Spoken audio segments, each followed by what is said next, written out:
성자와 성령의 이름으로 아멘. 착하신 목자 우리 주님, 양들을 위해 목숨 바치니 영원한 생명 얻게 하여 우리를 살게 하시도다. 착하신 목자 우리 주님, 영원한 생명 주시었네. 끝없이 푸른 목장에로 모든 양들을 인도하네. 착하신 목자 우리 주님, 양들의 음성 잘 알고 있고 양들도 그의 음성 듣고 목자의 뒤를 따라가네. 착하신 목자 우리 주님, 영원한 생명 주시었네. 끝없이 푸른 목장에로 모든 양들을 인도하네. 4절. 착하신 목자 우리 주님, 길 잃은 양을 찾아가시어 하늘이 안에 들게 하는 구원의 문이 되시도다. 착하신 목자 우리 주님, 영원한 생명 주시었네. 끝없이 푸른 목장에로 모든 양들을 인도하네. 주님, 오늘 연령의 주체로 또 우리 모든 교우들을 위해서 연도에 대한 특강이 있습니다. 연도는 연옥 영혼을 위한 기도이면서 동시에 우리 교회가 죽음을 준비하면서 부활하는 그날을 희망하는 기도이기도 합니다. 우리 이 시간 당신께서 함께 하셔서 죽은 이들과 산 이들 모두가 하나의 교회임을 느끼게 하소서. 우리 주 그리스도를 통하여 비나이다. 아멘. 성부와 성자와 성령의 이름으로 아멘. 안녕하세요. 우선 이 상장 예식을 여러분들이 꼭 지니고 다니시고 편리한 걸로 연도만 뗐는데 그거는 연도할 때만 하시고요. 이걸 꼭 지치만 이게 이제 우리가 신앙생활을 하는데 이제 교과서 같은 게 있죠. 신앙생활 교과서는 뭐가 될까요? 성경책 또는 뭐가 될까요? 교리책. 성경책이나 성서책 같은 말 아닌가? 네. 성경책과 CCC, 가톨릭 교회 교리서 이 두 권이 우리 신앙생활의 교과서고 이 유령성월뿐만 아니라 우리 이 한국 교회의 고유의 이제 전통이라고 할 수 있는 연도에 대한 모든 신앙의 그 지침서는 이 연도, 이 상장 예식입니다. 상장 예식이 언제 만들어졌냐면, 저도 이 예식서를 만드는 저도 깊이 참여를 했습니다. 1996년도부터 처음에는 상제례 예식으로 시작해서 상제례. 근데 이제 제사까지 우리가 토착할 수는 없고, 그래서 상장례로 이제 수정을 하면서 1996년부터 시작을 했지만 그 이전부터 토착화에 대한 이런 세미나가 지속화되면서 토착화의 그런 결실이 한국교회는 이 상장 예식이에요. 이 상장 예식의 위치는 한마디로 말씀드리면 한국 가톨릭 교회만 있는 토착화된 기도 전례서입니다. 또 결정적인 차이는 뭐냐면 가톨릭 전례의 모든 주례자는 사제인데 이 상장 예식의 주례자는 평신도에게도 위임이 된 겁니다. 따라서 사제가 있으면 사제가 해야 되지만 사제가 없으면 여러분 모두가 주례자예요. 그러나 반드시 교육을 받아야 되겠죠. 교육을 받고 그리고 여러분들이 그 교회에서 위탁하고 권리를 나눠준 그 마땅한 그런 행위를 하셔야 할 필요가 있다는 말씀을 드리면서 이거는 시작에 불과하다는 말씀 드립니다. 한국교회는 이 연도 특히 이제 연령회라든가 또 애령회라든가 여러 이름으로 단체가 많은데 이 위령회, 위령봉사회라는 말도 있고 우리는 이름이 어떻게 되죠? 연령회 돼 있는데 정확한 그 텍스트는 이 상장례 예식에 다 있어요. 스스로 보시고 찾아보시겠지만 오늘은 시작하는 입장에서 그 ABC를 나누도록 하겠습니다. 여러분 이 책을 보시면 상장예식 첫 장에 이렇게 보시면 여기 없었는데 2017년 춘계 주교 정기총회에 결정된 사항을 앞에다가 넣었어요. 앞에 뭐라고 써 있냐면 한국천주교 주교회의는 유골을 공중이나 땅이나 바다 또는 다른 어떤 장소에 뿌리는 산골 행위를 금지합니다. 주교회의 2017년 춘계 정기총회 적혀 있습니다. 이 산골이라는 것이 뭐냐면 여러분들 유해를 화장을 한 다음이라든가 뼈를 유골만 취해가지고 그걸 이제 바다나 강에 뿌려달라고 하는 게 있어요. 그죠? 천주교는 뿌리는 것이 이제 금지되어 있습니다. 이건 깊은 신학적인 의미가 있는 거예요. 그런 얘기를 나중에 정확하게 말씀드리겠어요. 그러면서 이 산골이라고 하는 이 행위의 가장 기본, 왜 그 부분을 우리가 하지 말아야 되냐면 범신론적인 그런 측면이 있기 때문에 그렇습니다. 여러분들 하느님이 세상을 만드셨기 때문에 자연에다가 뿌리는 행위는 자연을 하느님으로 보고 뿌릴 수는 있지만 자연이 하느님은 아니에요. 하느님이 자연을 만드셨거든요. 그러니까 이 범신론적인 건 뭐냐면 나무도 신이다, 뭐 땅도 신이다, 뭐 저기도 신이다. 옛날에 저도 어렸을 때 축구를 하다 보면은 이제 그때는 이제 운동장이 뭐 좋은 환경이 아니니까 또랑도 있고 막 이래요. 나무도 있고 그런다. 그러면 누가 축구를 하느라고 공을 뻥 찼어. 공이 빡 날아가는데 그냥 날아갔다는 또랑에 빠져서 이제 구하지 못할 판이에요. 근데 쭉 가다가 하필이면 거기 나무 하나가 있었어요. 그 나무가 있어 나무를 딱 맞더니 또랑으로 안 빠지고 어떻게 했어? 앞으로 나왔어. 그러니까 지나가는 할아버지가 목신께서 구해주셨구나 이러는 거예요. 목신, 그죠? 목신 뭔지 아시죠? 옛날에 우리 요즘 카페지만 옛날에 이제 커피나 다방에 이름도 목신의 오후라는 말이 있었어. 웃는 분들은 저랑 비슷한 연배야.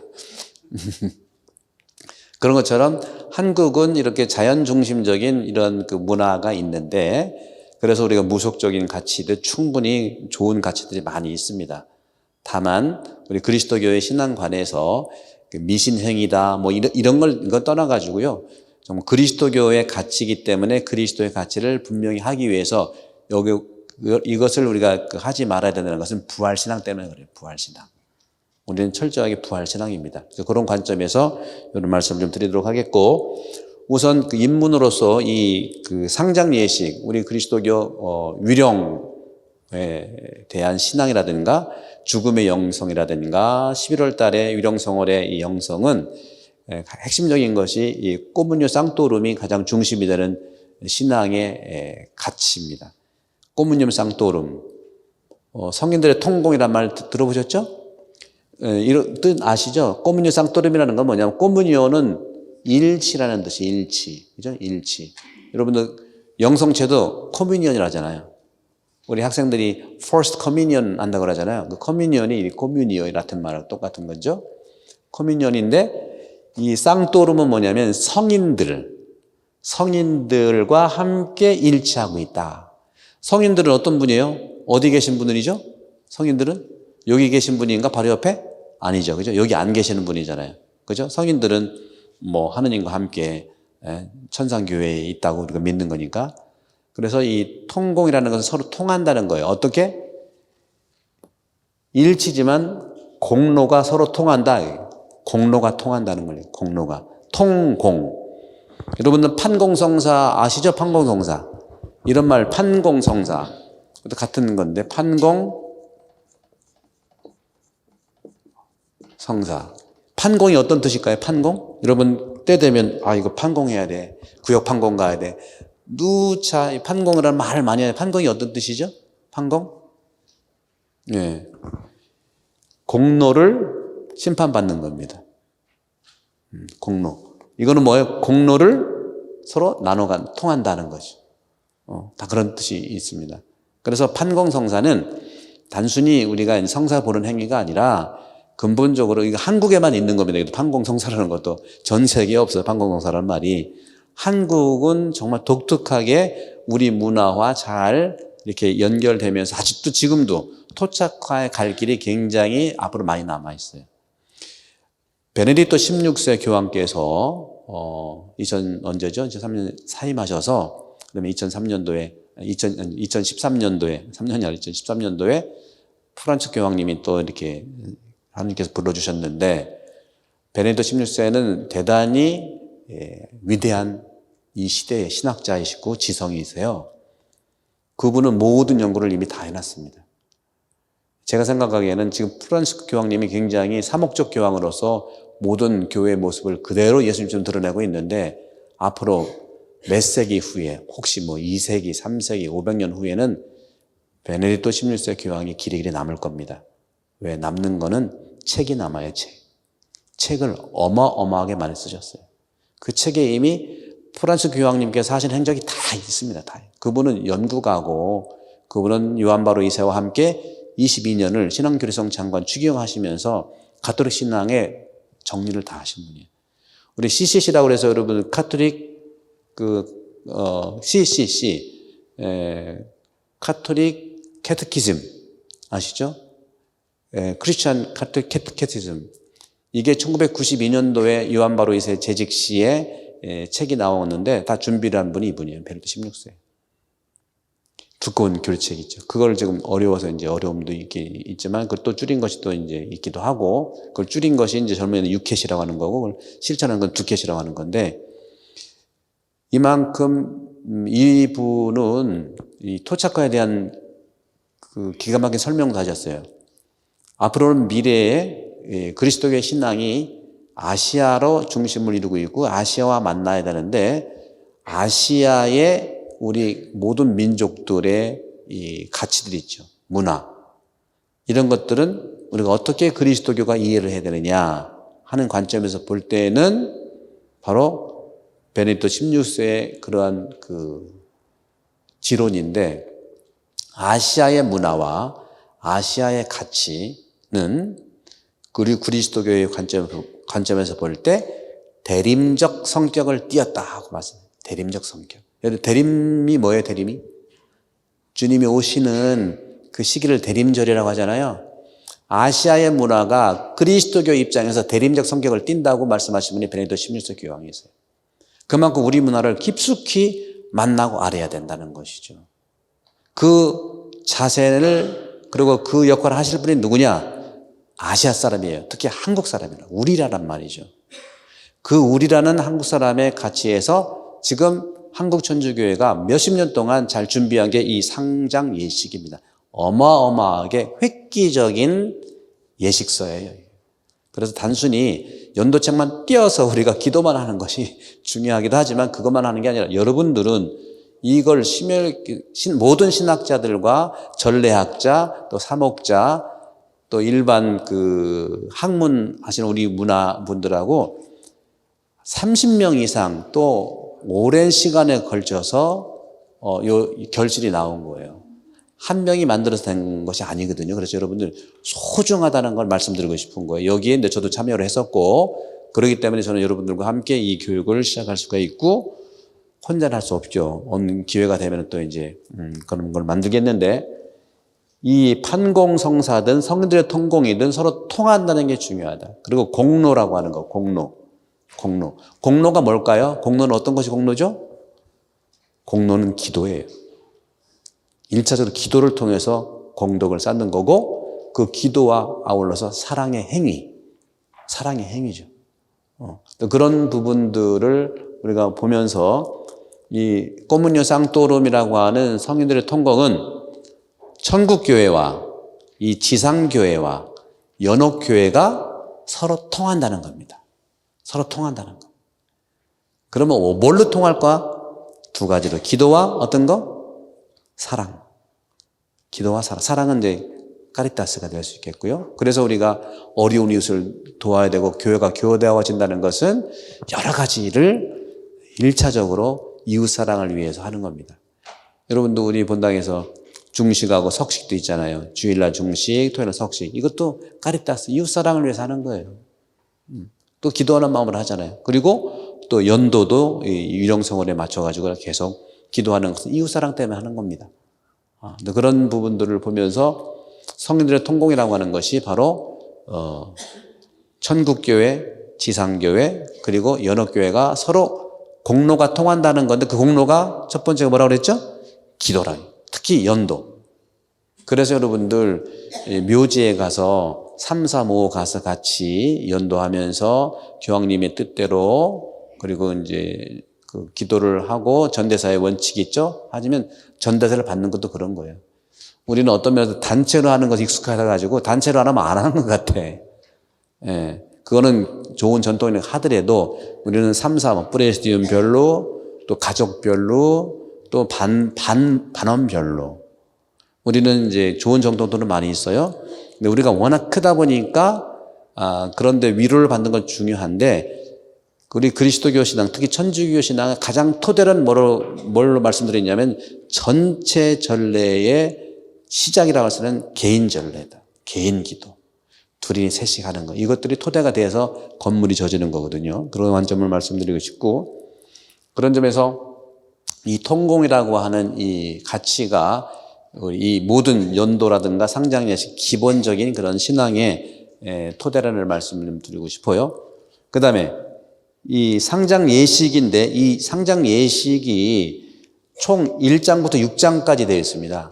1장서 6장까지 되어 있는데 1장서 6장까지의 구조로 되어 있지만은 크게 1부, 2부로 나눈다면은 여기 나와 있는 대로 운명 전과 운명 후입니다. 운명 전과 운명 후. 근데 우리가 이 연도를 하고 돌아가신 분을 위해서 봉사를 할 때에 삼중적 시기가 굉장히 중요해요. 세 가지 그 시기가. 그래서 한국교회도 그걸 하려고 하다가 이름도 바꾸고 우리는 연령회 또 위령회, 애령회 여러 가지가 있지만 애령회, 위령회 모든 이 회는 어디에 집중되어 있냐? 돌아가시기 전까지는 관심이 없고 돌아가신 다음부터 일이야. 저는 그것을 다시 좀 폭을 넓혀보자. 그래서 옛날에는 서울교구에서는 이 연령회, 위령회를 이런 관점에서 이름을 어떻게 졌냐면 선종봉사회라고도 졌었어요. 기억나십니까? 그러면 선종봉사회라는 말이 그러니까 연령회나 위령회는 돌아가시 전까지는 예를 들어서 봉송체팀에서 하고 레지오에서 하고 또 반원들이 한다고 한다면 위령 우리 연령회라든가 위령회라든가 애령회라고 이름이 여러 가지 있는 데에서는 돌아가신 때부터 이제 돌아가셨다 연락 받으면 장비 싸들고 가잖아. 장비 싸들고 가서 그 집에서 연도를 하기도 하고는 요즘에는 다 예식장으로 오죠. 예식장. 우리도 이제 성당으로 오잖아요. 그죠? 그래서 어느 곳이든지 우리가 가서 이제 기도를 하는 순간부터가 이제 연령의 몫이고 그 다음에 미사가 끝나고 장지 갔다 오면 끝. 그러니까 거기에 돌아가신 다음부터 장지문화까지 가는 게 이제 연령으로 되어 있는데 이것이 중요한 노론자인데 이 죽음 전과 죽음 후까지도 이것이 죽음 이전에 여기 중요한 임종과 운명. 임종과 운명. 그 다음에 여기서 보면 장례 이후의 우제 멸례까지. 그렇게 구성이 돼요. 그 사목적으로는 선종 봉사를 우리가 준비해서 할 필요가 있는 거죠. 그러니까 오해가 될 수 있는 것도 그런 거예요. 만약 잘하고 있는 오해가 될 수 있는 그러니까 유족의 입장에서는 오해가 될 수 있는 게 뭐냐면 그러니까 연령에는 뭐 애령이든지 뭐 딴 데서는 어느 분이 돌아가셨잖아요. 그러면 실질 중요하니까 맡은 사람이 위로하고 또 걱정하고 할 텐데 하시는 말이 장례는 언제 해드릴까요? 그러면 이게 와닿지가 않는 거예요. 지금 슬픈데 일만 생각해요. 장례는 언제 해드릴까? 그러면 그게 이제 어떤 섭섭함이 될 수가 있다는 거죠. 그래서 선정봉사라고 하는 그래서 우리가 정말 이 상당 예식도 그렇고 그 준비를 좀 해야만 우리가 상당히 봉사하는데도 성례 통공도 믿고 우리가 연도를 할 수 있다는 말씀을 드리는 거예요. 그런 관점에서 돌아가시기 이전에 선정봉사에 대한 철저한 준비, 그다음에 돌아가셨을 때 장례의 모든 절차를 집중적으로 하는 것이고, 더 중요한 것은 사별 후 사목적 배려, 이게 더 중요해요. 그러니까 사별 후에는 물론 본인들이 알아서 하는 건 기본이지만, 혹시 이런 기회에 오시는 분들 꽤 많거든요. 상당히 뭐 나오시다가 장례를 해야 되니까 와서 하시다가, 그때 많은 분들 성당 안 나오셨고 성당 안 보니 그때는 집중적으로 해요. 근데 딱 끝난다면은 어떤 의미도 이제 알아서 해야 된다는 점이 있기 때문에 어려움들이 있다. 후속적인 것들이 연결된 디테일한 부분이 필요하거든요. 그래서 저는 요 교육을 하게 되면 그런 부분들이 안심을 하고 있고, 그런 점들은 이제 구역반이라든가 레지오 잘 돼 있잖아요.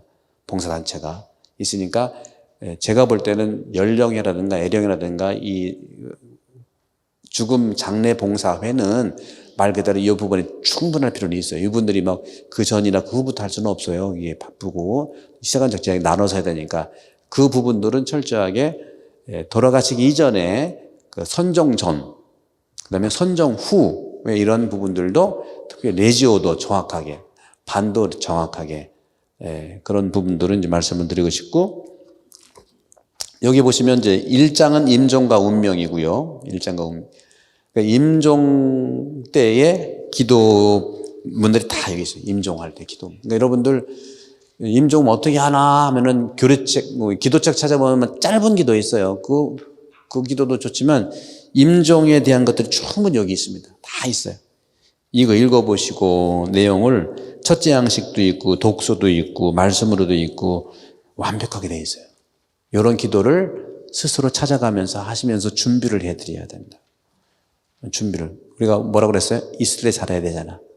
그죠? 근데 있을 때보다는 돌아가신 다음에 막 애통해 하는 부분이 있는데 그런 부분들이 있고, 운명했을 때도 또 하는 기도가 있어요. 이거는 형식이 아니에요. 우리는 많이 형식적인 부분에 해야 되냐 말아야 되냐, 맞냐 틀리냐, 이거는 수십 년 동안 우리가 전문가들이 준비하고 기도하고 한 정확한 그리스도교의 가치를 우리 문화와 만나서 만든 상장 예식이거든요. 우리 문화 만난 그런 부분들이기 때문에 이걸 충분히 활용하시면 좋고, 그 다음에 그 연령회도 그렇고 우리 그 장례 봉사회에서 하는 구체적인 것은 2장, 3장, 4장이에요. 2, 3, 4. 이건 어떻게 보면 그 선정 봉사회에서 할 수 있는 부분들, 집에서 반원들이라든가 레지오 단원들이 철저히 해요. 연령회에서는 2, 3, 4장을 전문가가 돼야 돼요. 2, 3, 4. 읽고 또 읽고, 여기에 자세한 루브리카라고 그래가지고 어떻게 하는 설명이 다 나와 있거든요. 철저히 여러분 개인이 읽어서 다 알아들으세요. 2, 3, 4인데 2, 3, 4에서 2장은 연도예요. 연도도 짧은 게 있고 긴 게 있어요. 연도하고 그다음에 염습 입관이 있고 그다음에 장례가 있죠. 그러면 저는 여러분께 말씀드리고 싶은 건데, 우리가 이 상장 예식에서 또는 상장례 봉사자, 그죠? 상장례 봉사자는요, 철저한 이런 교육을 받고 봉사를 할 수가 있어야 됩니다. 모르면 내가 몰라서 실수하는 경우가 있거든요. 그래서 한국 교회는 이런 교육을 시키고 체계적으로 많이 합니다. 그리고 우리 본당들이 필요하거든요. 그래서 이제 시작에 불과합니다. 그래서 오늘은 전반 인트로덕션만 말씀을 드리고, 내년도에 또 계획을 세워서 또 우리 본당 사정을 봐야 되니까 요 부분들을 보겠는데, 그러니까 상장례 봉사를 하는 분들이 우리가 철저하게 중요한 세 가지가 있어요. 상장 예식 봉사하려면 세 가지, 세 개 있는데, 첫째는 연도. 연도가 굉장히 중요합니다. 그 다음에 두 번째는 염습. 세 번째는 위생과 법규. 요 세 개가 핵심이 되는 겁니다. 연도, 염습, 위생과 법규. 길이로 얘기하는 게 아니라 그 세상을 떠난 가족들의 충격과 또 그 봉사를 철저하게 하기 위해서 세 가지를 나눈 거예요. 그런데 우리 교회에서는, 성당에서는 철저하게 할 것이 전부가 1번이에요. 1번. 나머지는 다 전문가들이 알아서 합니다. 옛날에 없을 때 이거 부분들을 다 했거든요. 우리 이제 한국에서는 뭐 저도 이 교육을 만들어 가지고 이제 우리 가톨릭 대학교 안에 그 상장내 교육원이 있어요. 그 교육원에 체계를 해가지고 이거 다 합니다. 거기서 교육원에 다 해요. 수백 명씩 와요. 수백 명. 1년에 350시간인가? 이게 이수를 하면 자격증을 줘요. 그리고 지금 한국에서는 이 장례 지도사의 이런 그 분야가 있어서 장례 지도사에 대한 그 정부 이러한 그 뭐라고 합니까? 표준화된 교육을 통해서 자격증을 줄 수가 있는데, 자격증을 준다는 것이 이게 참 어려워요. 왜냐하면 우리나라는 모든 종교가 같이 섞여 있어서 그래요. 그리고 이 장례에 대한 거는요, 죽음에 대한 문화는 종교하고 밀접한 관계가 있기 때문에 그래요. 그래서 표준화가 될 수 있는 부분들은 참 우리가 더 봐야 되겠지만, 그리스도교적 관점에서 우리가 할 수 있는 것은 현재는 요거 하나 정확하게 하면 됩니다. 그리고 이 부분은 뭐 여기서 전문화가 다 돼 있으니까 하는 말씀이고, 또 이 부분이 더 해야 될 수도자들이에요. 수도자들은 돌아가시면 염습 누구한테 일반 맡길 수가 없거든요. 그래서 수도자들에서도 수녀원에서 많이 와서 교육을 받고 자격을 따서 가서 하세요. 또 그런 부분에서도 교회 안에서도 이제 필요한 부분이 있고, 또 어떤 분은 또 여러 케이스가 있기 때문에 또 봉사하는 데 쓰기도 하고, 어쨌거나 그런 점에서 이제 요 부분들을 말씀을 드리면, 첫 번째 여기 상장 예식의 그 몇 쪽을 보시냐면 9쪽을 보시면 9쪽에 펴내는 말씀 보도록 하겠습니다. 이것은 2003년도에 이 상장 예식을 드디어 주교회에서 통과가 돼서 1월 25일 날, 2003년 1월 25일 날 성바오로 사도 개정 축일에 당시 주교회 의장이셨던 최창무 대주교님에 의해서 공포가 되고 우리 한국 가톨릭 교회의 공적 전례로 승인이 된 날이에요. 펴낸 날이란 말이죠. 대단히 기념비적인 사건이에요, 이게. 거기 보시면 펴내는 말씀에 잘 보시면 우리나라 교회에서 상제례 문화의 기원은 조상제사 금지로 혹독한 박해를 받았던 교회 창립기로 거슬러 올라갈 것입니다. 그렇습니다. 그래서 초기에 우리 전문위원들이, 토착과 전문위원들이 상제례 예식을 위한 토착과 전문위원들이 형성돼서 상제례. 우리나라 제사가 너무 중요하니까. 그런데 제사는 토착화될 수가 없어요. 왜? 미사가 제사잖아요. 그래서 제사는 공적 전례가 아닙니다. 우리 가톨릭에서는. 다만 제사를 드릴 수는 있어요, 집에서. 우리 문화를 금지할 수가 없기 때문에 그렇습니다. 그러나 죽음에 대한 이 장례는 우리 한국 가톨릭의 공적 전례로 승인이 된 거고요. 우리식의 전례죠. 물론 미사는 로만 가톨릭 전례를 해야 되기 때문에 미사는 장례미사로 봉헌하지만 장례미사 외의 모든 죽은 자에 대한 전례는 한국적 토착화가 된 예식으로 다 합니다. 여러분 로컬 가보시면 아시면 여기 로컬 가보면 별거 없죠, 그죠? 로마 같은 데는요, 이태리는요 묵주기도를 많이 해요. 묵주기도. 왜? 묵주기도 내용이 이제와 저희 죽을 때 저희 죄인을 위하여 빌어주소서 아멘.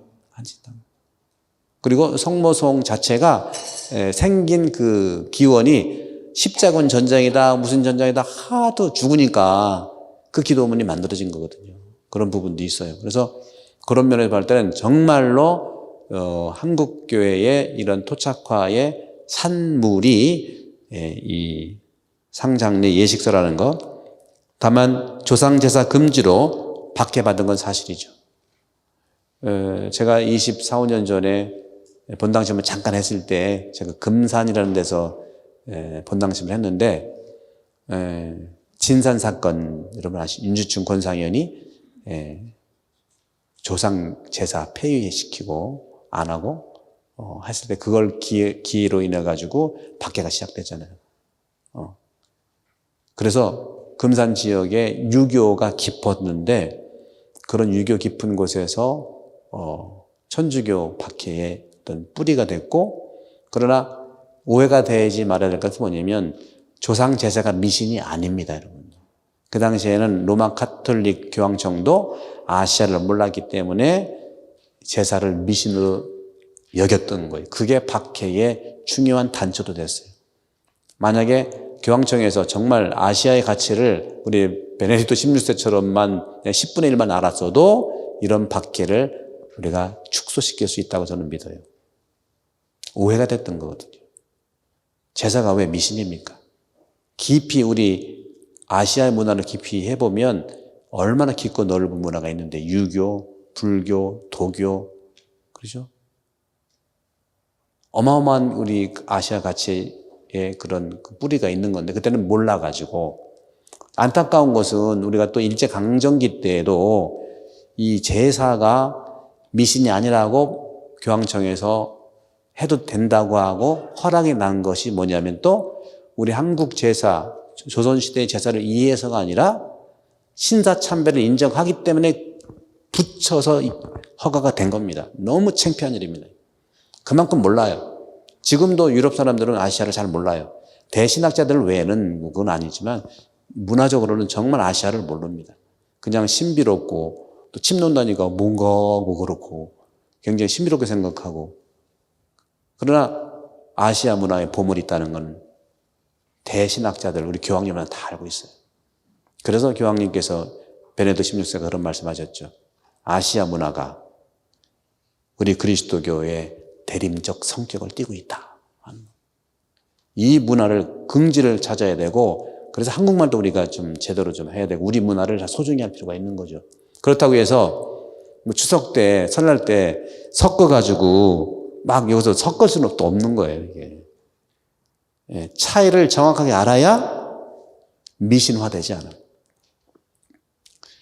우리 문화와 우리 이쪽 문화가 정확하게 알아야 잘 밸런스를 맞출 수 있어요. 잘 모르니까 우리식은 저쪽식으로 하고 저쪽이 우리식으로 섞어. 이게 혼합주의예요. 혼합주의. 비빔밥은 너무 맛있죠. 왜? 조화가 잘 이루어졌으니까. 맛이 없는 건 뭐예요? 짬밥 맛 없잖아요. 이거저 섞어가지고 진짜 맛도 없고. 비빔밥 정도의 수준을 가지려면 우리 그리스도교 문화와 우리 한국 문화가 좋은 점들을 잘 찾아볼 필요가 있다는 말씀을 드립니다. 이렇게 교회 창립기로 거슬러 올라가서 우리가 이제 해볼 수 있고, 조상에게 제사를 올리는 대신에 교우들은 부활신앙 안에서 죽은 이들을 위해 열렬히 기도했어요. 실제로 그 당시에는요, 우리 초기 한국천주교회 그 당시에는 제사가 상당히 부패했었어요. 제사는 미신이 아니지만 제사드리는 방식은 얼마나 부패했다고요. 4대 봉사한다, 몇 대 봉사한다, 맏며느리는 그 집 가서 평생 제사 지나다가 그냥 또 조상한테 갔어요. 그러니까 우리 조심해야 돼요. 제사 자체는 미신이 아니지만 제사 드리는 형식은 굉장히 우리가 경계해야 될 일이에요. 우리는 미사도 마찬가지입니다, 여러분들. 저도 이제 기회가 되면 우리 미사 예물 봉헌을 하는 것도 차츰 말씀드릴게요. 우리가 바로 잡을 것들이 꽤 있어요. 그러나 지금 틀렸다고 내가 뭐라고 하면 충격받잖아. 충격을 완화하기 위해서 이런 시간을 갖는 겁니다. 친절하게 제가 설명해 드리려고 하는 거예요. 그래서 유튜브도 찍는 거예요. 딴 게 아니라. 왜? 보시라는 거죠. 이렇게 보시라는 거예요. 그래서 말씀을 드리면 우리 그리스도교의 신앙은요, 인디비주얼, 개인 신앙이고, 개인 기도고, 개인을 위한 미사예요. 근데 우리는 또 아시아도 그런 것이 있지만 우리는 공동체적이고 공동체는 참 아름답지만 공동체에 왜 약간 유사한 집단 신앙 또는 조직 신앙과 또 이렇게 어려움을, 공동체 신앙은 굉장히 바람직한 거지만 집단과 조직은 또 고려를 해봐야 됩니다.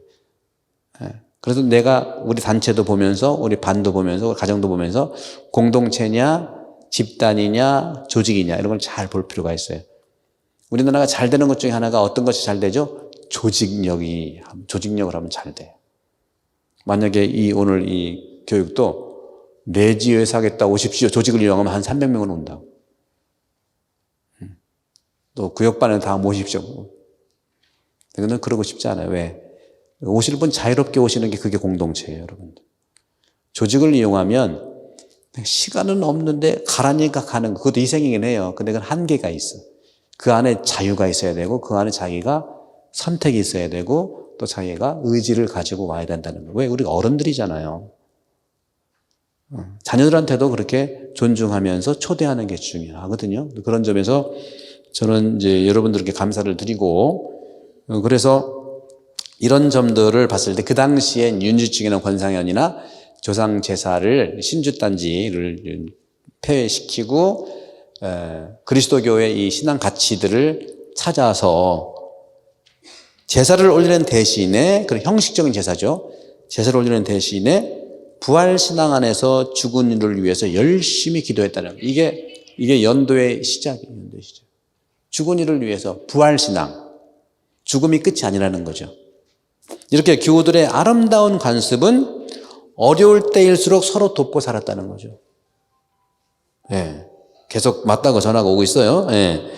이런 우리 민족의 미풍양속과 어우러져서 신앙의 토착화와 복음 선교의 커다란 밑거름이 되어온 것이 사실입니다. 그래서 우리가 라자라관이라고 했던 것을 대건관으로 해서 지금 준비 중에 있는 게 그런 거예요. 여러분 대건관의 진척을 궁금해 하시죠? 저도 궁금해. 네. 걱정하지 마시고 이런 교육과 이러한 소통만 되면 대건관 10개도 질 수 있어요. 저는 그런 희망을 보거든요. 지금도 잘 진행되고 있고, 그래서 그런 부분들은 소통을 해가면서 충분히 여러분께 이제 말씀을 드리도록 할게요. 교회는 장례를 통하여 그리스도의 파스카 신비를 드러내고, 여기 다 최창무 대주교님이 이제 의장하시면서 다 기본 원칙 정신들을 다 써놨어요. 이걸 보시면서 이해를 하시면 좋습니다. 영원한 생명에 대한 희망을 강조합니다. 세례를 통하여 십자가 위에서 돌아가시고 부활하신 그리스도와 하나가 된 우리는 죽음을 거쳐 그리스도와 함께 영원한 생명으로 건너간다. 그러니까 영원한 생명으로 건너가기 위한 시작이 어떤 성사예요? 예수님께서 가장 먼저 받은 성사가 어떤 거죠? 예수님도 받은 것도 똑같이 하는 거예요. 어떤 성사죠? 세례 성사죠. 그래서 연도하면은 새 영사자들이 그렇게 와. 연도의 아름다움을 보고 우리 그리스도의 한국교회의 이런 장래의 이런 좋은 문화를 보고 많이 끌립니다. 그렇기 때문에 교회는 죽은 이를 위해서 기도하고 그리스도의 파스카 제사인 미사, 이 미사를 봉헌하고 그리스도의 지체인 우리는 영육간에 서로 도와주고 위로하는 것이다. 오늘 라테란 대성전 축일인데 로마에 가보면은 라테란 성당이 시작된 게 그 3세기, 2세기 이 초속, 저도 이제 그 살았기 때문에 가보면요. 라테란 성당이 3세기, 4세기, 초세기에 지었던 그런 흔적들이 꽤 있어요. 그러면 이 디자인 자체가 달라요. 초기에 정말 우리 신앙인들이 부활을 믿고 있었다는 그런 상징들이 다 깔려 있어요. 베드로 성당은요, 라테란 성당 이후에 지어진 거예요. 베드로 성당은 역시 성당도 베드로 성인의 무덤 위에서 이제 지어진 건데, 바오로 성당도 마찬가지고요. 바오로 같은 경우도 순교를 로마에서 하셨잖아요. 그죠? 그런 부분들을 보시면 이 성전이라고 하는 것은 그리스도의 몸이라고 하는 말씀이에요. 몸이다. 그럼 어떤 몸이라고요? 아까 강로도 얘기했죠. 어떤 몸이라고 했어요? 어떤 몸? 산 몸. 죽은 몸이 아니에요. 산 몸. 산 몸, 무슨 몸이죠? 부활한 몸이라는 거예요. 부활한 몸. 그럼 부활한 몸은 어떤 걸까요? 희망의 몸이죠. 그래서 이 상장 예식을 2002년도 추계 정기총회 결정을 했고, 이 상장 예식 이전에 썼던 여러분 연도책 기억하십니까? 이 예식서 나오기 2003년도 나오기 이전에 돌아가시면 가서 연도했던 성교 예규라는 말 들어보셨어요? 기억하십니까? 네, 기억하시는 분 저랑 같은 연배시니까. 1864년도에 목판본으로 발행된 천주 성교 예규, 천주 성교 예규, 이것을 전통 상제례와 현대 감각에 맞추고 그 깊이를 더해서 한국교회의 고유한 상장 예식을 펴낸 겁니다. 그 차이는 또 말씀드릴게요. 왜 이것이 그만큼 부활의 신앙을 증거하고 모든 우리 이 고유한 것들을 담아냈느냐. 이 예식서가 영생을 찾아가는, 영원한 생명이죠. 영생을 찾아가는 우리 부활신앙을 북돋아주고, 그러니까 여러분들이 기도하면서 슬픈 표정 짓지 말아야 돼. 부활신앙. 그래서 정말 웃어야 되죠. 웃어야 되죠. 진짜 웃는 거하고 가짜 웃는 거 아시죠? 진짜 웃는 건 뭐가 내려온다고 그랬어요? 눈꼬리가 내려오는 거고, 가짜로 웃는 것은 뭐가 올라가? 입꼬리만 올라가. 그러면 가짜 웃는 게 몸에 좋겠어요? 진짜 웃는 게 몸에 좋겠어요? 둘 다 좋아요. 몸은 그만큼 다 인정해 주더라고요. 몸이 그래서 어떤 면은 하느님이 하는. 그래서 성전은 몸이다. 우리가 몸 말고 생각과 마음이 자꾸 왔다 갔다 하지 몸은 왔다 갔다 하지 않습니다.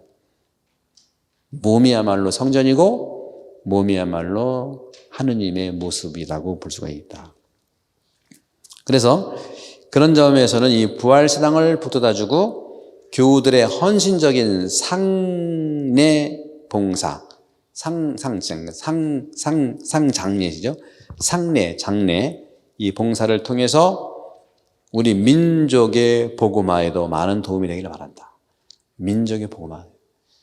우리가 태어날 때 하고 마지막 가는 순간은 아름답게 우리가 기뻐하고 또 기도해야 된다고 생각합니다. 중간중간은 우리가 알아서 하면 되지만 시작과 마침, 이거는 정말 하느님께서 움직여 주시는 거죠. 또 시작과 마침은요, 그분의 소속이 되는 거기 때문에 열일 제쳐놓고 기쁨과 또 기도의 애도를 같이 하는 것이 필요하겠죠. 그래서 이 정도 이제 말씀을 좀 드리고, 11쪽에 일러두기가 있는데요. 일러두기. 11쪽 일러두기가 이제 11쪽, 12쪽, 14쪽까지 있는데 오늘은 간단하게 이 부분을 좀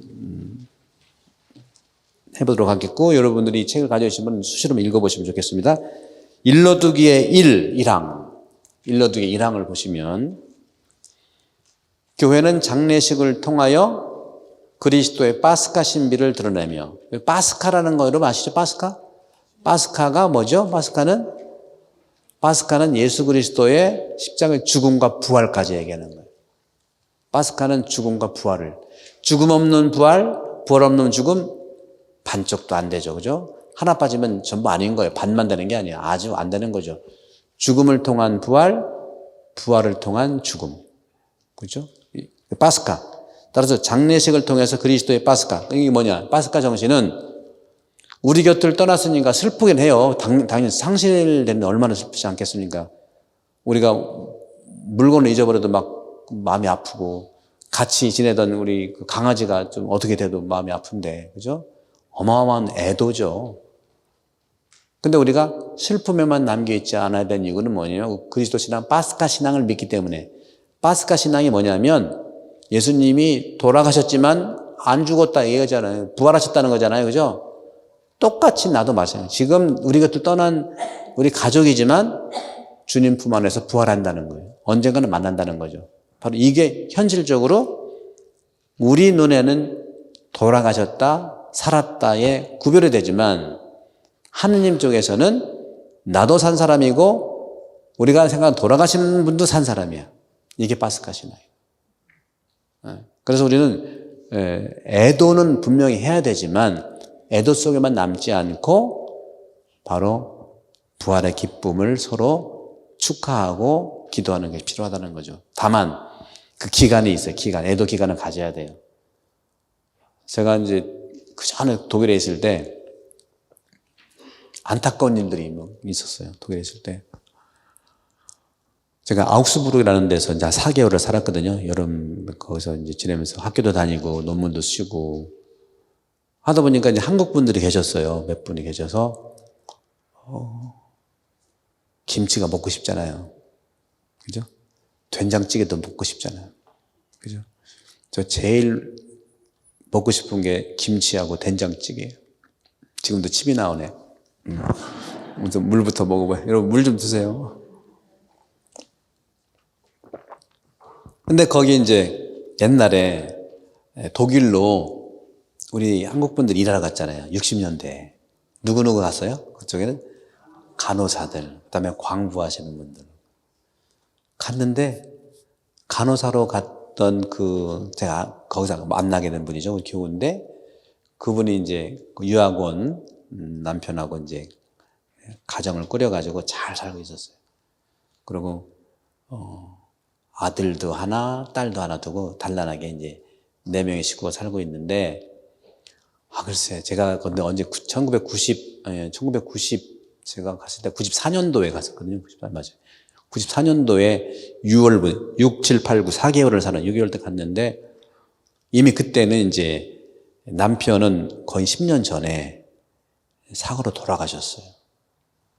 그것도 한인회에 젊으니까 총무를 맡아가지고, 캠프도 가고 또 야외도 가잖아요. 우리도 파크에서 준비하는 총무님 바쁘시잖아요. 구역장님, 반장님하고. 물건 잔뜩 싸가지고 막 급해가다가 자동차를 못 봐가지고 자동차 사고로 세상을 떠나신 거예요. 얼마나 젊을 때 핏덩이도 두고. 근데 더 힘든 건 뭐냐면 그게 이제 우리가 이제 우리 문화에 대한 정말 바른 모습을 봐야 된다고 하는 거. 제사가 미신이 아니라 제사를 지내는 형식이 너무 형식화돼 가지고 미신 이상의 압박을 주는 것처럼 우리 문화에 그런 부분들이 있어요. 애도를 해야 되는 기간에 저쪽 한국에 있는 누구들 있잖아요. 누구들은 부인 잘못 만나서 죽었다. 너무 마음이 아픈 거예요. 그래서 막 충격. 근데 그분은 그래도 남편이 그렇게 안타깝게 세상을 떠났는데도 정신 차리고 살았어요. 왜 그랬을까 아시죠? 왜 그랬을까? 자식이 있잖아. 그리고 그 아픈 세월을 딛고서 내가 가니까 그게 10년 전이니까 이제 아주 더 행복하게 자녀 둘하고 열심히 같이 사는 거예요. 또 간호사하고 또 딸은 공부를 잘하고 의대 가가지고 의대 가고 있지. 아들은 그때 중3이었어요. 딸은 좀 더 커가지고 그때는 의대 가서 공부하고 있었고, 아들은 이제 중학교 3학년. 저는 이제 아우스부르크에서 분도수도원에서 이제 머물면서 4개월을 분도수도원에서요, 잘 먹고 잘 살았어요. 분도회는요, 본래 손님 대접을 잘하거든. 저는 부담스러웠는데, 제가 30대 중반에 한국 신부인데, 새파랗게 젊은 신부가 손님 대접한다고 분도회는요, 기역자로 이렇게 입구가 있고 식당이 이렇게 디귿자로 되어 있어서 여기 이제 신부님들, 수사님들이 있고 여기는 장상들이 있어요. 장상, 참사 이렇게 나를 거기다 박아놓은 거야. 대접해 준다고. 힘들어 죽을 뻔했네. 난 저쪽 가서 먹고 싶은데 손님 대접한다. 올라에 나보라. 기도하면 일한다. 일을 손님 대접으로 하거든요. 거기 있으면서 정말 잘 먹었어요. 소세지가 왜 이렇게 맛있어? 소세지가.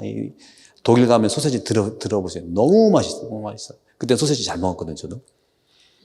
또 독일은 지역마다 맥주가요. 지역 맥주가 기가 막혀. 한 모금씩 먹어봤어요. 그 다음에 빨개져서 못 먹었지만 그렇게 살면서 그 아들이 그 산슈테판이라고 해서 그 분도에 사는 학교의 학생이야. 그러면 저는 아침에 이제 뭐 학교 가면서 보고 그러면 안녕 하고 인사를 하고 알고 거기는 수사시민들 다 알죠. 그 학교도 다녔으니까. 그때가 언제냐면은 1994년도 정확히 기억합니다. 7월 달쯤 됐어요. 7월 달. 근데 거두절미하고 그 중3인 그 학생도 세상을 떠났어. 왜 떠났냐? 수영하지 말라는 그 지역에 친구랑 같이 가서 수영하다가 익사가 된 거예요. 제가 있을 때 그랬어요. 그러니까 엄마는 미치더라고. 남편이 있을 때는 정신차려. 왜? 자녀가 있어.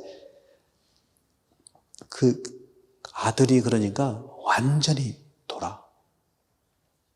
그때 제가 뭘 도와줄지를 몰랐어요. 도와줄 수도 없어요. 어떻게 하면. 근데 재밌는 거는 개신교에서 개종한 어떤 분이 있어서 좀 젊은 분이었어요. 제가 볼 때는 한 30대 됐을려나?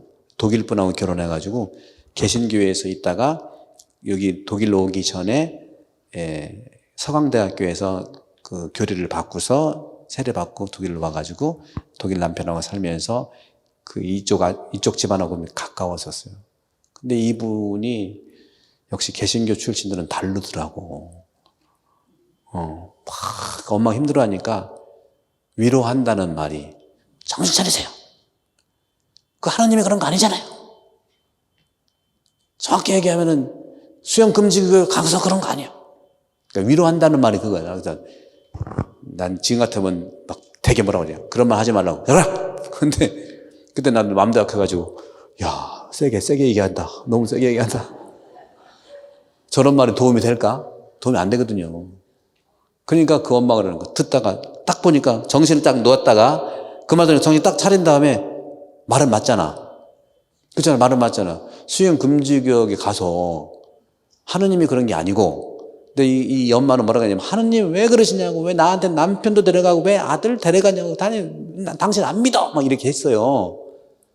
그러니까 나는 그렇게 얘기하는데 나는 아무 말 못했다니까 신학도 전공하고 다 뭐 그쪽에 뭐 전문가인데 아무 말 할 말이 없었어. 그냥 기도하고 뭐 이렇게 했는데 옆에 개신교 출신의 그 위대하신 분이 정확하게 정신 차리세요. 하느님이 그런 게 아니잖아요. 가지 말았는데 가자 그랬잖아요. 그렇죠? 그러니까 정신 차려야 돼요. 딱 보니까 그렇긴 그래. 한국 사람은요 말이 맞으면 더 싫어. 말이 맞아 더 싫어. 그러니까 그분이 뭐라고 앉아요? 당신도 가!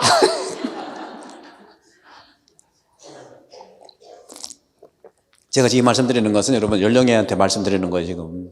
여러분 그러지는 않지만 이런 식의 것들이 있을 수 있다는 말씀드리는 거예요. 인생의 그 어떤 이유로든지 죽음은 슬픈 거고요. 생명은 하느님께 주관되어 있는 거예요. 거기에 갖다가 정확하게 한다고 해서 그 위로가 되는 게 아니거든요. 그거는 필요는 한데 그건 유효기간 지난 다음에 얘기를 해. 제발 좀 안 해도 좋은데 지난 다음에 왜 자기가 왜 그 걱정이야. 지금 어떻게 성경에 나오잖아요. 울어주면 돼. 같이 슬퍼하면 돼. 이게 사랑이에요. 근데 그분은 또 최선을 다한 거. 저는 이제 그분 너무 저도 잘 아는 분이에요. 그래서 최선을 다한다고 위로를 한다고 한 것이 그렇게 됐다는 것이죠. 그것은 뭐냐? 자기식이라는 거예요. 내식. 내가 이해한 바라보는 관점. 내식이라는 거죠. 지금은 이웃이 아파하는 것을 전혀 고려하지 않은 자기식의 위로, 자기식의 어떠한 말씀을 우리는 그걸 내려놓아야 됩니다. 뭐든지 내 식의 것은 상대방은 거리가 있는 것. 저는 예를 이런 걸 들었지만 우리도 마찬가지, 평소에도 마찬가지라. 예수님이 뭐라고 그랬어요? 남이 바라는 대로 해주라고 그랬잖아요. 기본 황금률의 기본 아니에요? 그죠? 이거는 결혼도 마찬가지죠. 저는 강론을 누차 많이 하고 교육도 많이 하지만 제 메시지는 딱 이거 딱 하나예요. 내 뜻대로 하지 말고 상대방 뜻대로 내가 할 수 있는 만큼 해라. 내 뜻은 중요해. 그건 바라보고, 내 뜻을 지금 바라보고, 그 다음에 상대방한테 물어보고, 상대방이 원하는 것을 내가 할 수 있는 만큼 해주는 거예요. 그래서 내 뜻은 안 모르게 도와만 줘라. 도와만 좀. 이게 공동체에서 할 우리 기본적인 이 연도도 마찬가지고 가치이지 않겠는가. 그러니까 이것은 일부러 나빠서가 아니라 그런 경험이 없어서 그렇고 또 몰라서 그렇고 자기가 자기를 몰라. 내가 이렇게 하는 걸 모른다는 얘기죠. 그래서 이분이 결국은 어떻게 했냐. 이런 장례를 다 치른 다음에 저도 이제 같이 기도하고 미사하고 같이 했어요. 하고 저는 이제 방학 끝나서 이제 로마로 다시 돌아가야 되니까 10월 초에 로마로 돌아갔는데 그때는 그랬어요. 나는 앞으로 성당 안 나가고 누구를 만나고 하느님이 남편도 데려가고 자식도 데려가는 얼마나 이분이 정신이 없었냐면 그때 뭐라고 했냐면 아들 말고 또 누가 있었다고 그랬죠? 딸이 있었잖아요. 너무 이쁘고 너무 착하고 너무 공부도 잘하는데 제정신이 아니니까 자기 딸한테도 완전히 막말하더라고. 야, 차라리 네가 가지 왜 얘가 갔냐. 제정신이 아니야. 그건. 거기에다가 설상가상으로 남편이 그렇게 됐을 때는 한국에서 그랬댔잖아요. 그죠? 여자가 잘못 들어와서 그러니까 그 다음에 일이 되니까 확실히 맞네. 여자가 잘못 도는 거 맞네. 남자만 그렇게 되네. 이거는 정말로 그 근거가 뭐냐. 요즘 같으면요, 이거 수해야 돼, 수. 수할 만큼은 정말 이건 마음이. 어떤 말인지 알고 그런 말을 하느냐. 하는 거죠. 우리도 분야는 다르지만, 우리도 비슷한 부분들이 우리 있을 수 있다는 거죠. 그래서 하느님께서는요, 한 사람 한 사람의 계획이 있어요, 여러분들. 하느님의 계획을 우리가 알아차리는 게 중요하지. 내가 도와준다고 해가지고 뭐 어떻게 차라리 그래서 저는 아무리 생각을 해봐도 꼭 좋은 건 아닌데 한국 문화 중에 몇 개가 있어 이해가 안 되는 게 밥 먹을 때 왜 말하지 말라고 했냐 하나 하고 밥 먹을 때 왜 말하지 말라냐 그리고 왜 남편이나 집에서 부인이 외출하고 그러면 나가면 가만히 있어. 가만히 있으면 어떻게 돼? 가만히 있으면 중간 가. 그리고 뭐가 오르면 뭐가 망해? 이해가 안 되는 거예요. 그래서 조금 이해해 보려면 하도 모르고 하는 말이 있으니까 가만히 있으면 중간 간다고 했나? 그런 점에서 이제 중요한 것은 그렇습니다. 우리가 이제 연도를 할 때도 마찬가지예요. 같이 진심으로 이 연도의 이 시편의 기도를 하나씩 앞으로 기회 되면 시편도 다 설명을 해드릴 거예요. 이거 언제 될지만 제가 가기 전까지만 할지도 모르겠어요. 저는 이 기간이 있는 동안에 저는 예수님을 저는 안내해드리고 싶고 딴 거 아니에요. 여러분 가운데 여러분 편하게 하세요. 그러나 예수님을 품고 하시라고. 주님을 품고 여러분 마음대로 하시는데. 근데 안 품고 내 마음대로 했다? 하느님도 책임 못 져. 왜 한둘이 예시. 그런 점에서 하느님이 각자에게 놓으신 계획을 알아차리는 것이 중요하고 우리 공동체도 마찬가지, 단체도 마찬가지. 하느님의 계획, 성령께서 이끄시는 이런 부분들인데 그래서 이제 궁금하잖아요. 이제 성당 안 나간다, 다 필요 없다, 뭐 이렇게 하는데 이제 로마 궁금하잖아요. 그래서 제가 공부 다 마친 다음에 제가 96년도에 제가 한국 들어왔는데 95년도에 한국 가면서 들려서 한번 가봤어요. 갔는데 그분이 신학을 공부했어. 신학을 왜? 저런 하느님 안 믿기 때문에 어떤 하느님 알고라도 내가 믿어보지 말자 해가지고 대학에 가가지고 신학을 전공해. 신학을 공부해. 지금 얼마나 열심히 또 신앙생활 하실지 몰라요. 다 뺏어갔다고 하는 분인데 그게 하느님의 계획이지 않냐는 거죠. 우리는 좀 길게 보고 또 지금 단순한 지금 순간만 볼 필요는 있다면 좀 아쉬운 부분도 있지 않겠는가 하는 그런 말씀을 드리고 싶어요. 그래서 지금 그 큰 딸도 좀 잘 살고 있고 엄마도 지금 행복하게 잘 살고 봉사하면서 이렇게 살고 있고, 가끔씩 한국에 오면 저 학교도 이제 방문해서 같이 보고, 언제 한번 가긴 가야 되는데 시간이 없네. 그래서 그런 점들을 우리가 이제 영원한 생명에 대한 희망을 강조하고 있고, 요 1항 정도를 같이 한번 해보고 이제 마무리 좀 해보면요. 세례를 통해서 돌아가시고 부활하신 그리스도와 하나가 된 신자들은 죽음을 거쳐 그리스도와 함께 생명으로 옮아간다. 그리고 교회는 죽은 이들을 위해 그리스도의 파스카 제사인 미사를 봉헌하며, 계속 강조되는 것이요, 이 새로운 상장 예식의 중요한 가치는 계속 반복되는 게 파스카, 부활, 파스카, 부활. 그전 성교 외교, 천주 성교 외교는 이런 말들이 없었어요. 그전 성교 외교는요, 여러분 느끼시는지 모르지만 그전 성교 외교 책을 가지고 연도를 하면요, 스캔들 정도 날 정도로 조금 어려움이 많았어요. 그러니까 누가 돌아가시면 조그만 요 정도 되는 연도책이 있었잖아요. 이렇게 해가지고 그 가져가지고 기도를 쭉 하는 거예요. 그러면 주여 나 깊고 그 간 곳에서, 기도문 자체가 여러분 이 기도문을 하면 할수록 여러분들 부활 신앙에 더 드러납니다. 부활 신앙. 그리고 복음적이고요. 상당히 주님의 부활에 대한 희망을 갖게 돼 있어요. 근데 그전 성교 예규책은 한마디로 이 상장 예식은 파스카 중심 전례서고요. 그전 여기 나왔던 그 천주 성교 예규는 죽음과 죄 중심의 전례서예요. 죽음과 죄 중심. 이 상장 예식은 부활과 희망, 생명, 부활과 생명 중심의 전례서고, 그전 건 죄와 죽음 중심의 전례서예요. 왜 그렇게 그럼 확 바뀌었냐? 2차 바단 공예 이후로 바뀐 겁니다. 2차 바단 공예 이전에는요, 우리가 늘 신앙생활 중심이 죄 중심이었어요. 그래서 여러분 지금 성사도 굉장히 많이 남아있는 게 죄 중심이 남아있다. 그래서 여러분들도 역시 마찬가지입니다. 저도 이번에 이제 대림 판공 때 성찰과 참여를 제가 철저하게 도와드릴게요.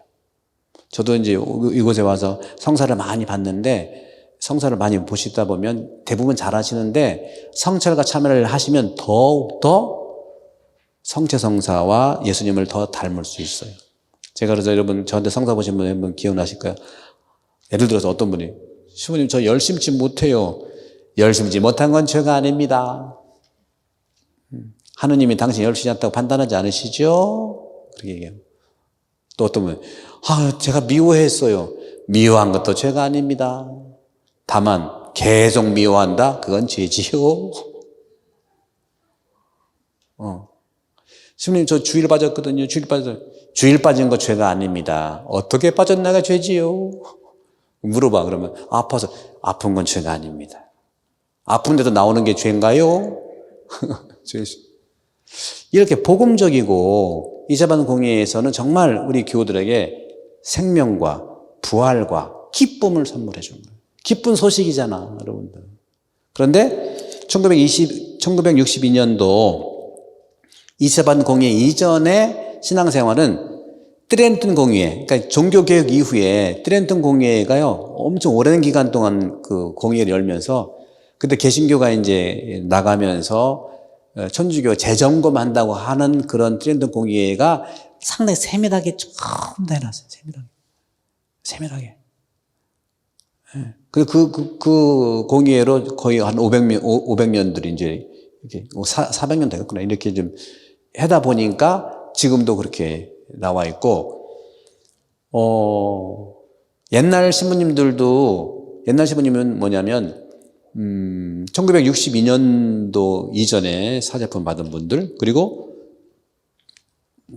그 이후라도 2차 바단 공의회의 그런 신학으로 신학 공부를 하지 않은 분들, 그런 분들은 늘 죄중심의 사목 형태를 가지고 있고, 본당도 마찬가지고, 옛날 분들도 그래요. 그래서 이제 시골에 가보면은 꼬마들이 고해성사를 부를 때, 제가 신부 되자마자 거의 30년 전인가, 천주교 충청도 당진 본당에 보좌신 분인데, 꼬마가 헐레벌떡 오더니 신부는 죄인에게 강복하소서. 강복했지. 시작이 신부는 죄인에게 강복하소서요. 그러더니 쭉 고백해. 신부님 사는 게 죄예요. 초등학교 3학년이 그 누구한테 배웠겠어? 할머니한테 배웠지. 할머니 항상 아유 사는 게 죄야, 사는 게 죄야. 그래서 참 재밌다. 할 일이 참 많구나. 저도 여러분들하고 같이 대화할 일이 좀 많이 있으면 좋겠어요. 그래서 제가 아침 같이 먹는 그런 거요.